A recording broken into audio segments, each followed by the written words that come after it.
ರಾಮರಾಜ್ ಇಳ್ಸವಳ್ನ. ಏನೋ ನೋಡ್ತಾ ಇದ್ಯಾ? ಇಳ್ಸವಳ್ನ. ಯಾಕೆ ಅರುಣ್? ಆ ಮಗುನ ಕೆಳಗಿಳ್ಸ್ ಮೊದ್ಲು. ನೀನೊಬ್ಬ ಹೋರಾಟಗಾರನ. ಕತೆ ಗೊತ್ತಾ? ಗೊತ್ತಾ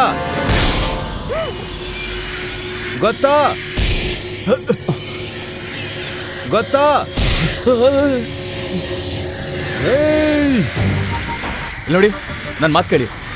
ಗನ್ ಕೆಳಗಿಳಿಸಿ. ನನ್ನ ಮಾತು ಕೇಳಿ. ಸ್ವಲ್ಪ ಸಮಾಧಾನ ಮಾಡ್ಕೊಳ್ಳಿ. ಯಾಕೆ ಟೆನ್ಷನ್ ಮಾಡ್ಕೋತಾ ಇದ್ದೀರಾ? ಈ ಮಗು ಕೇಳಿದ ಪ್ರಶ್ನೆಗೆಲ್ಲ ಕಂಪ್ಯೂಟರ್ ತರ ತಕ್ಷಣಕ್ಕೆ ಉತ್ತರ ಕೊಡ್ತಾ ಇದ್ಲು. ಅದಕ್ಕೆ ಅಂತ ಇವಳನ್ನ ಎತ್ಕೊಂಡು ಮುದ್ದಾಡ್ತೀಯಾ? ಯಾಕೆ ಹಿಂಗ್ ಹಾಡ್ತಿದ್ದೀರಾ? ಒಂದ್ ಹೆಣ್ಣು, ಅದು ಸಣ್ಣ ಮಗು, ಹೋರಾಟದವರ ಬಗ್ಗೆ ಅವಳು ನಮ್ಗಿನ್ನ ಹೆಚ್ಚಾಗಿ ತಿಳ್ಕೊಂಡಿದ್ದಾಳೆ. ಅಂದ್ರೆ ಅವಳನ್ನೇ ನಾಯಕಿ ಮಾಡಿ ಅಂತೀಯಾ? ಯಾಕಾಗ್ಬಾರ್ದು? ಈ ಹುಡುಗಿ ನಮ್ ಜೊತೆ ಸೇರಿದ್ರೆ ನಮ್ ಹೋರಾಟ ಇನ್ನೂ ಚೆನ್ನಾಗಾಗುತ್ತೆ. ತಲೆ ಕೆಟ್ಟಿದ್ಯಾ? ನಿನ್ಗೇನಾದ್ರು ತಲೆ ಕೆಟ್ಟಿದ್ಯಾ? ಪ್ರಾಣನ ಒತ್ತೆ ಇಟ್ಟು ಅವಳನ್ನ ಕಿಡ್ನಾಪ್ ಮಾಡ್ಕೊಂಬಂದ್ರೆ ಅವಳು ಯಾರು ಅಂತ ಹೇಳ್ತೇನೆಯಾ? ಅಷ್ಟಕ್ಕೂ ನಮ್ಮಪ್ಪನ ರಕ್ತ ಕುಡ್ದಿರೋ ಮಗಳು ಕಣಯ್ಯ ಇವಳು. ಅವಳು ಅನುಭವಿಸೋ ಪ್ರತಿ ನೋವುನು ನಮ್ಗೆ ಗೆಲುವು. ನೀವು ನೋಡಿದ್ರೆ ಮುದ್ದಾಡ್ಕೊಂಡು ನಿಂತಿದ್ದೀರಾ ಅವಳನ್ನ. ಈ ಕಾಡೊಳಗಡೆ ಇವಳು ಅಳ್ತಿರೋಂಥ ಸಿಡಿನ ನೋಡಿ ಅವರಪ್ಪ ಅಮ್ಮ ಇಡೀ ನಾಡೆ ಅಳ್ಬೇಕಣಯ್ಯ.